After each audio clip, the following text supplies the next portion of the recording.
the motivations or the intentions of anyone who is reaching out to the least of these. I only question the results. Mr. Speaker, the longest and most expensive war in this country's history is not the war in Afghanistan. It is the war on poverty. And the government's results are poor. We need to put it back in the hands of individuals, and I yield back my time. Gentleman's time has expired. The chair recognizes the gentlewoman from Florida, Ms. Brown, for 5 minutes. Thank you, Mr. Speaker. The best anti-poverty program is a job. The stimulus bill saved 3.3 million jobs just this year. After 8 years of reverse Robin Hood under Bush, we was losing 800,000 jobs a month. I repeat, we was losing 800,000 jobs a month, people headed toward poverty. The stimulus bill reversed the slide toward poverty for this nation. Earlier this week, I submitted for the congressional record showing that the stimulus bill had funded 700,000 educational jobs, more than all of the jobs lost due to Hurricane Katrina and BP oil spill combined. Today, I submit for the record data on jobs saved by creating the transportation funding in the stimulus bill. Since February 2009, 355,000 positions have been funded directly by the Department of Transportation. That figure does not include the jobs indirectly created by the stimulus bill, as states and local government leverage their funds for improvement that gets goods and services moving throughout this country. So far, the DOT has paid out $30 billion in grants and have authorized for another $18 billion. Over 15,000 projects have been possible by the stimulus bill. Mr. Speaker, can anyone seriously argue that $48 billion for roads, rails, and infrastructure will not put millions of people to work? Of course they can't. In my district, construction of the new Amtrak station in Sanford, Florida, employed 46 subcontractors. 45 of them was from Florida. Does anyone want to call that a disaster? The real disaster is that we didn't put enough money in the stimulus bills for transportation. This country gets a failing grades for the conditions of roads and bridges that we're going to have disaster after disaster like what occurred in Minnesota, the collapsing of the bridge that killed people. Mr. Speaker, the stimulus bill put us on the road to recovery, and I will continue to set the record straight. Let's not stop this recovery by reversing courses. The pending transportation reauthorization bill will take us backward a decade and will kill the millions of jobs. That is what I call a disaster. And I am placing in the record the transportation and how much each state received and how many jobs it created. For example, in Florida, 782 projects, over 16,000 people put to work. And let me just mention one other state, Pennsylvania, 384 projects, 13,000 jobs reported. You know, Mr. Speaker, people come to this floor and they talk all the time, and I guess people on TV think that what they're saying is actual or factual. Well, you know, you can fool some of the people some of the time, but you can't fool all of the people all of the time. I yield back the balance of my time. Gentlewoman yields. The chair recognizes the gentleman from Pennsylvania, Mr. Schuster, for 5 minutes. Without objection. The time for talk is over. The time for action has come. We are in a spending-driven debt crisis. Washington is spending money it doesn't have, and it's leaving the American people, our children and our grandchildren, with the tab. The national debt now stands at $14 trillion, which is equal to 95% of the economy of the United States. In his first 2 years in office, President Obama has added more to national debt than was added between 1776 and 1992, totaling close to $4 trillion in debt in less than 36 months. We are now borrowing 40 cents on every dollar. I was a small business owner before I came to Congress, and if I borrowed 40 cents on every dollar, my business would have been out of business. American families know that if they're borrowing 40 cents on the dollar, it's not long before they're in crisis. President Obama inherited an economy in distress. There's no denying that. However, practically every decision he has made and every policy he has pursued has made matters worse. Between a failed trillion-dollar stimulus, a trillion-dollar government takeover of health care, this administration has spent without restraint and without regard to our financial health. If spending is the problem, then controlling spending, Washington spending, is the solution.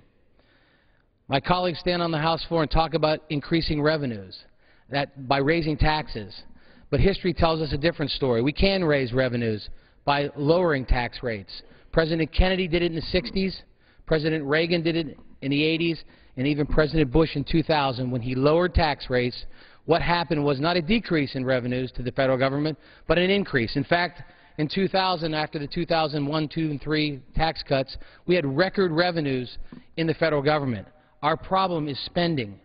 That's why I joined my colleagues in voting to pass Cut, Cap, and Balance. By passing this legislation, the House stepped in and filled the vacuum of leadership left by the President of the United States in the debt limit negotiations. We acted to cut spending by over $110 billion, cap the growth of spending, and force Congress to balance its books through a constitutional balanced budget amendment. No one wants the United States to default on its debt. The consequences would be dire, not only for our economy, but for the world. However, we cannot continue down this path that has led us to this crisis. The House has acted. It's time for the President to step in and act as well. I yield back. The gentleman yields. The chair now recognizes the gentlewoman from Texas, Ms. Jackson Lee, for 5 minutes.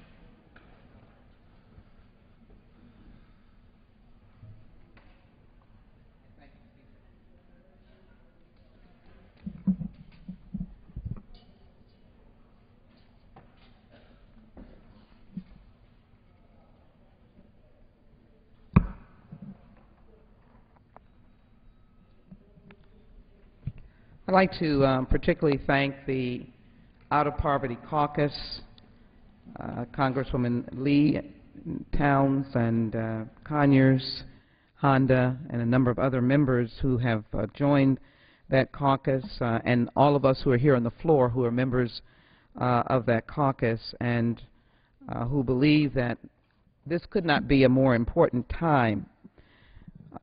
A few days ago, I got on the floor to rename the Cut, Cap, and Balance legislation that was passed that would cut $6 trillion out of the hearts and needs of the American people. And I called it the Tap Dance, Losers Club, and Bust the Benefits Bill, because this is not a question of members who are standing here today wanting to recklessly spend your money. In fact, we're excited about opportunities that help boost the middle class. But we want to remind our colleagues that there are Americans who are impoverished. Do you know that there are Americans who are on the front lines, young soldiers, the ages of 18, 19, 20, and 21, who have come out of places like the Delta in Mississippi, or Fifth Ward in Texas, or the Appalachian Mountains, suffering from the highest degree of poverty, or the urban centers around the nation. Not poverty that they have generated on themselves. Yes, there are issues sometimes with legacy poverty, families that have never broken the cycle who are living in public housing, or even worse, are living in housing that is not fit to be lived in. Travel in some of the shoes that many of us travel in, and go to places in America where there is no running water. And so we come today to acknowledge the fact that there is poverty in America. In my own state, people who are living with poverty rose to 16.3% in 2007, 17.2% in 2009, and we happen to be the second largest state in the nation. Those are large numbers of individuals, and we have the highest number of soldiers who have come back from Iraq and Afghanistan in the state of Texas, some of whom have had to access food stamps. The Kaiser Family Foundation estimates that there are currently 5.6 million Texans living in poverty. 2.2 million of them are children. So I stand here today and let our eyes rest upon what poverty truly is. This little one is a symbol of what poverty really is. It is the innocent and those who cannot speak for themselves. Over 50% of the children that are in foster care in Harris County, and that is in Texas, happen to be minority children, African-American children. I remember my late colleague, Mickey Leland, was so overwhelmed by the depth of children who were in crisis and in need that he organized something called the crisis cradles, so that when babies had to be taken out of a home, a distressed home, in the middle of the night, they could come to a comforting place. But those babies were in poverty, were in crisis, and they became part of the foster care system. And that is a system that needs money, not because they're deadbeats, but because they are innocent children who have come into home situations where women are impoverished, where there may be abuse. Poverty comes in all forms. 3.9 million residents of Texas relied on the Supplemental Nutrition Access Program. This is all discretionary funding, which the $6 trillion would devastate. Again, tap dancing around, lifting the debt ceiling, something that President Reagan said to the Majority Leader Baker, that it would be an incalculable, devastating results if we didn't raise, or at the time that he was president, that the debt ceiling was not raised, and by the way, it was raised 17 times. Does anyone understand that constitutionally the debt ceiling may be unconstitutional? The 14th Amendment, read your Constitution, Section 4 said that all debt of the United States, public debt, should be recognized. And so we come today, just to conclude, Mr. Speaker, to let America know, should we let this little baby be part of the loser club? Or should we let our soldiers and their families, grandmothers and grandfathers, should they be part of the loser club? We're standing here today for the impoverished, and we are committed to fighting for them. Expired. I yield back. Chair recognizes the gentleman from Louisiana, Mr. Landry, for 5 minutes. Without objection. You know, Mr. Speaker, when I ran for this office, I didn't run to get a job. I ran to create jobs. And I know that there is a new poll out there, supposedly, that tells us that independents, a majority of independents, a vast majority of independents, want us to compromise for a deal. But the question that all of the members of this House should poll their constituents and the American people with is whether or not they want this Congress to compromise their country for a deal. Do we compromise our country for the sake of simply getting a deal? I also ran to uphold the Constitution. I supported cut, cap, and balance. It is the compromise that I came here to make. I compromised in agreeing to raise the debt ceiling if we get real cuts, if we cap our spending, and we do what a vast majority of the states in this country do, and that is have a balanced budget amendment. What is so wrong with this balanced budget amendment? It's hard for me to understand, Mr. Speaker. And then along comes the Gang of Six. The Gang of Six. Let's see what the Gang of Six has. Part one, they cut $500 billion in gimmicks compared to our real cuts. How do they cut $500 billion? Part of it is by changing the CPI formula in indexing for Social Security. You know, only in this city does the law of mathematics not work. Because you see, when I was in the second grade, I was taught that 2 plus 2 is 4 and 2 times 2 is 4, and that didn't change. It's still that today. But in this town, when you get inside this beltway, mathematics is different. You can get a different outcome based upon a different formula. Then the second part is they use the reconciliation process in order to control our spending. Let's see, the last time we used the reconciliation process, we got Obamacare. That's how they passed Obamacare. Mr. Speaker, they used the reconciliation process to pass Obamacare. And I have a feeling that what we're going to get out of this Gang of Six is a bill that they're going to ask us to vote for before we know what's in it.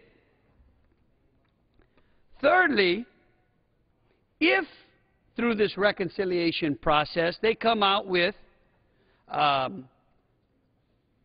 cuts that are necessary to bring them within their the amount that they allocate that we need to cut and save, then they're going to, if that reconciliation process produces a supermajority in the Senate, only after they produce a supermajority of votes in the Senate will they move to shoring up our Social Security system. What they should be doing is working on getting a supermajority so we can pass a balanced budget amendment to the Constitution. What is so wrong with giving the American people the opportunity to speak, to say, Congress, you have been out of control.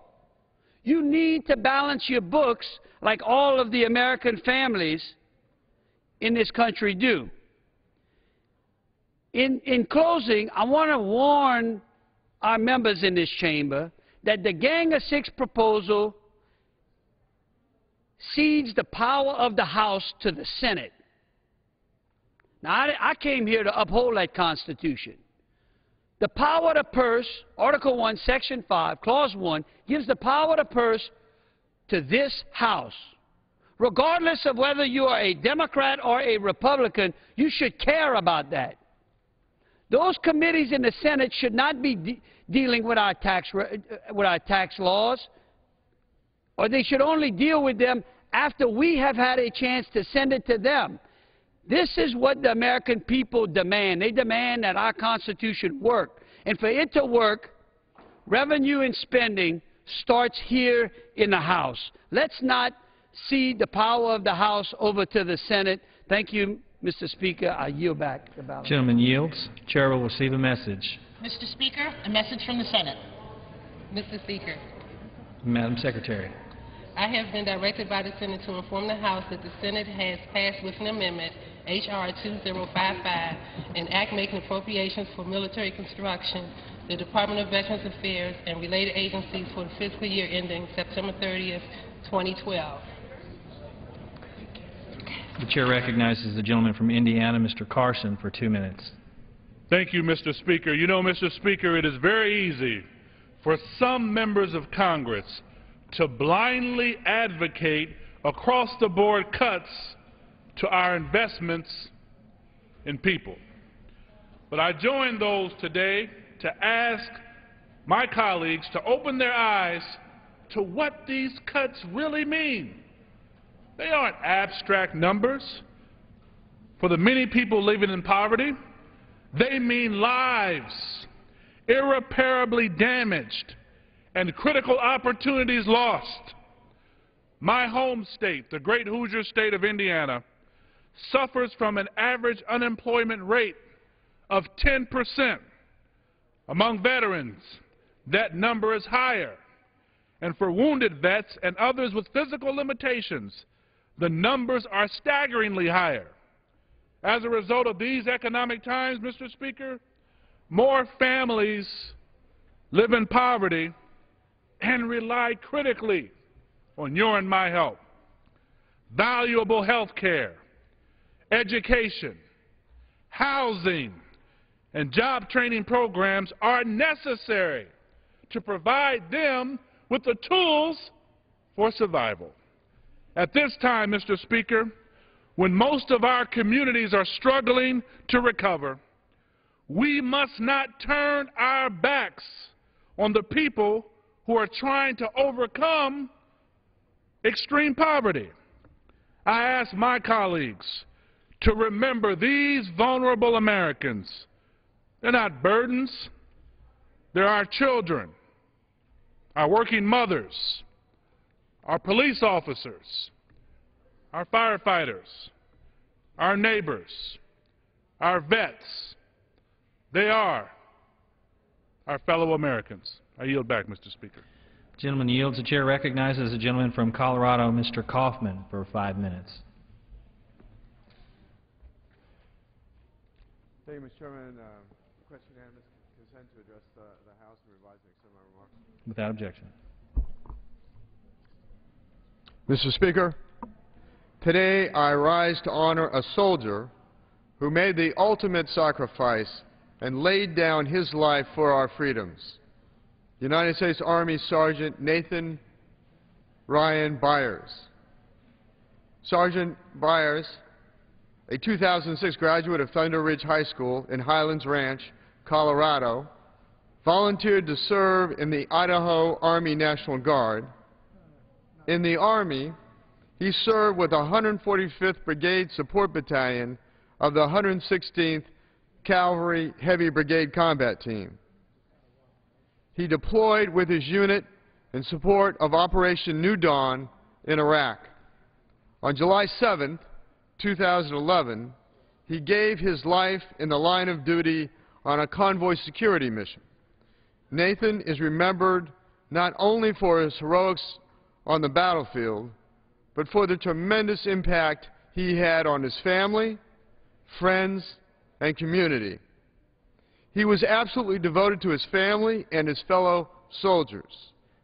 As his wife recalls, Nathan was proud of his job and serving our country. He died doing something he loved and was such a brave person. Sergeant Nathan Ryan Byers personifies the honor and selflessness of service as a citizen soldier. His bravery and dedication to duty will not be forgotten. As a Marine Corps combat veteran, my deepest sympathies go out to his family, his fellow soldiers, and all who knew him. Mr. Speaker, I yield back. The gentleman yields. The chair recognizes the gentleman from New York, Mr. Towns, for 2 minutes. Thank you very much, Mr. Speaker. Let me just sort of set the record straight. This blame thing, when President Obama came into office, we were in debt, and we also involved in 2 wars when he came into office. And when President Clinton left office, there was a surplus. So we need to make certain that we keep our facts in line. So I stand here this morning with the Out of Poverty Caucus to voice my opposition to the Cut, Cap, and Balance Act passed by this body yesterday. Furthermore, I'm very disturbed that many of the policies being promoted by some of my colleagues are unjust and they are just plain out wrong. Cutting back on Medicare and Social Security is unfair to senior citizens who have worked hard all their lives and should not have to worry at this point whether they can afford to go to the doctor or buy the medicine that they need. Let me add, I am baffled at times by the fact that many of my colleagues refuse to even consider how unjust their proposals are. Yes, we must reduce our debt burden. I agree with that. But it is unjust to balance the budget on the backs of the poor and most vulnerable citizens in our nation. The wealthy must join in the sacrifice. They must be included. According to a report by the Center on Budget and Policy Priorities, 2/3 of the income gains in the United States from 2002 to 2007 went to the top 1% of the income earners. Many of my colleagues are saying, give them more tax breaks. They're not even asking for it, but they say give them more. And many of the members of this body believe it's all right to balance the budget by taking food out of the mouths of babies, by cutting WIC programs. And imagine how terrible it must be for a mother or father to send their kid to bed hungry at night. That is why I stand with the Out of Poverty Caucus and say enough is enough. On that note, I yield. The gentleman's time has expired. The chair recognizes the gentlewoman from the Virgin Islands, Ms. Christensen, for 3 minutes. Thank you, Mr. Speaker. The Republican leadership has taken us to the brink of a default crisis by holding the debt ceiling and our ability to pay our bills hostage. Their latest slash, burn, and kill Medicare and Medicaid bill, otherwise known as Cut, Cap, and Balance, is putting the faith and credit of our nation at risk and threatening critical safety nets for our seniors, people with disabilities, and the poor, including our nation's children. Medicare covers over 4 million African Americans, over 4 million Latinos, and close to 2 million other people of color, citizens with higher poverty rates who have some of the most serious health problems. Our seniors and people with disabilities rely on Medicaid for long-term care, and there are 9 million dual eligibles, low-income seniors and younger persons with disabilities who are enrolled in and rely on both Medicare and Medicaid. Nearly 3 in every 4 poor or near-poor African American and Latino are covered by Medicaid, but 64% of low-income black children and 63% of low-income Latino children are in Medicaid. Medicaid also provides critically important support to all Americans who lost their jobs as a result of the economic downturn. In the Affordable Care Act, Democrats strengthened Medicaid, and contrary to what you hear from our Republican colleagues, we used $500 million in savings identified in Medicare to strengthen it, to extend its solvency, and to begin to close the donut hole. In this risky standoff, it is clear that Medicare and Medicaid payments are at risk, and African Americans and other racial and ethnic minorities and the poor who are already underwater and who rely on them for coverage will bear the overwhelming brunt of the cuts, as will the providers and facilities that care for them. This is unacceptable. Then the loss of the economic multiplier effect that states would experience as a result of federal Medicaid cuts would even be much greater than the amount of the Medicaid cuts themselves. We're calling on the Republican leadership to do what we all know must be done, to release the debt ceiling and all of the people who are being held hostage with it, the poor, racial and ethnic minorities who we stand here on behalf of today with the Out of Poverty Caucus. I quote Dr. Martin Luther King Jr., who said, "Of all the forms of inequality, injustice in health care is the most shocking and inhumane." We must avert the default crisis. Colleagues, let's lift the debt ceiling, let's pay our bills, and let's avoid an economic catastrophe that the good people of this country do not deserve and cannot withstand. I yield back the balance of my time. The gentlewoman yields. The chair recognizes the gentleman from Illinois, Mr. Davis, for 2 minutes. Thank you, Mr. Speaker. The latest census data dramatically shows how after African Americans had made significant gains in the 1950s and 60s, progress began to stall in the 1970s. 4 decades after the Civil Rights Movement, blacks still earn only 57 cents and Latinos earn 59 cents for each dollar of white median family income in our country. The contrast is even starker for net worth. That is, the total value of investments, savings, homes, and other property minus debt. Blacks hold only 10 cents of net wealth and Latinos 12 cents for every dollar that whites hold. Out of the 43.6 million Americans living below the poverty threshold, 9.9 million of those are African American. Meanwhile, the latest unemployment rates are, to say the least, grim. Overall, African American unemployment, 16.2%, African American men, 17%, black teenagers, about 40%, and this Congress can't find the votes to extend unemployment insurance. I say that our policies must reflect the needs of those who are most vulnerable. We must provide opportunity for the needy and not just the greedy. And I yield back. Gentleman yields. The chair recognizes the gentlewoman from Illinois, Ms. SCHAKOWSKY, for 2 minutes. Last year, John Carlson, a hedge fund manager, made about $5 billion and paid taxes at a lower rate than most Americans. Right now, the 400 richest Americans in our country control as much wealth as 150 million other Americans. We have a crisis, all right, in our country, and it's called a disappearing middle class. The rich getting richer, the poor getting poorer, and the middle going into poverty. We have a jobs crisis in our country, and poverty has taken an entirely new face as a result of the financial crisis, the recession, and our nation's slow economic recovery. In Skokie, Illinois, a solid middle-class suburb, now 40% of the kids that go to school there qualify for reduced or free lunch. And the food pantry is bulging now with new people waiting in line. I went to a mortgage foreclosure workshop in suburban Des Plaines, Illinois, and I felt like I was watching the American dream slip through the fingers of hard-working Americans. More than 1 in 5 children is now called food insecure, meaning they go to bed hungry some nights. And what have the Republicans decided to do?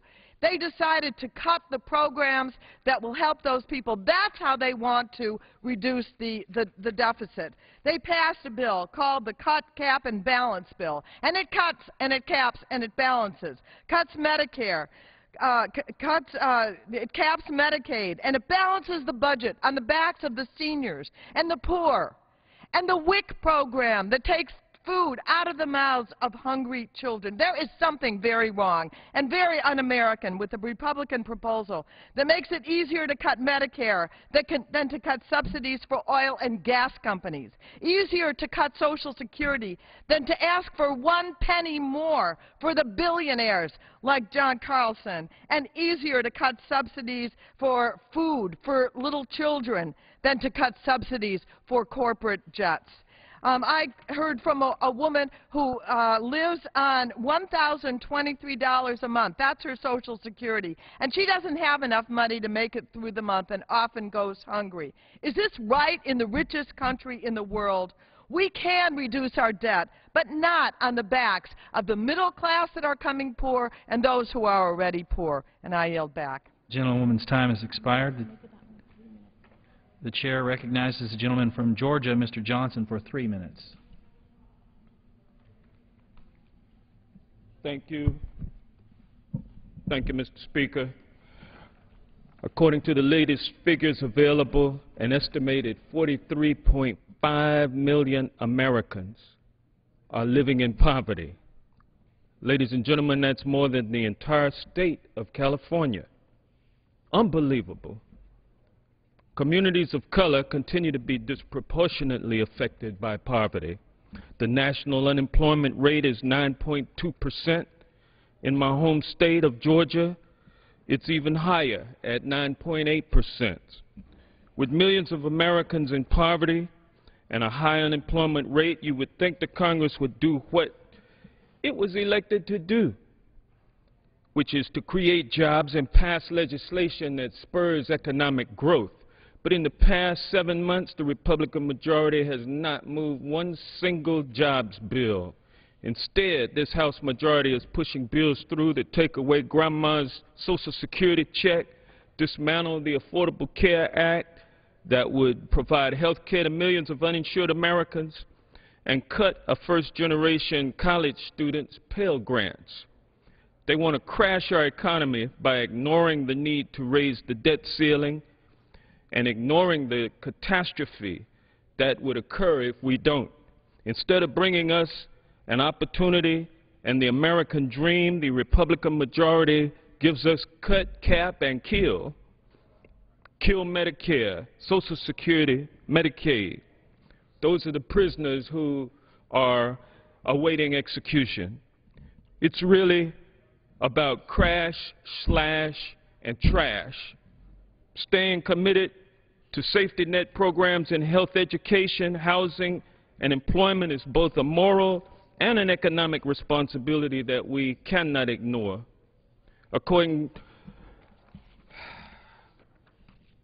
However, Congress seems to be doing all that it can to keep families from getting back on their feet during times of economic distress. They shouldn't be trying to pull the wool out from under the people of this great nation, regular working people. The record debt run up by the Bush administration was a direct result of Republicans' two unfunded wars, failed economic policies, and failed oversight of the financial services sector. And what we need to do is support more programs like Pathways Out of Poverty that puts residents in my district back to work doing green jobs. But instead, what we want to do is give Rupert Murdoch a tax break, give all of the big oil companies tax loopholes that you can drive a submarine through, and Americans need to go to work. So let's focus on getting Americans what they need, which is jobs, jobs, jobs. Thank you, Mr. Speaker, and I yield back the balance of my time. Gentleman's time has expired. Pursuant to Clause 12A of Rule 1, the Chair declares the House in recess until noon today.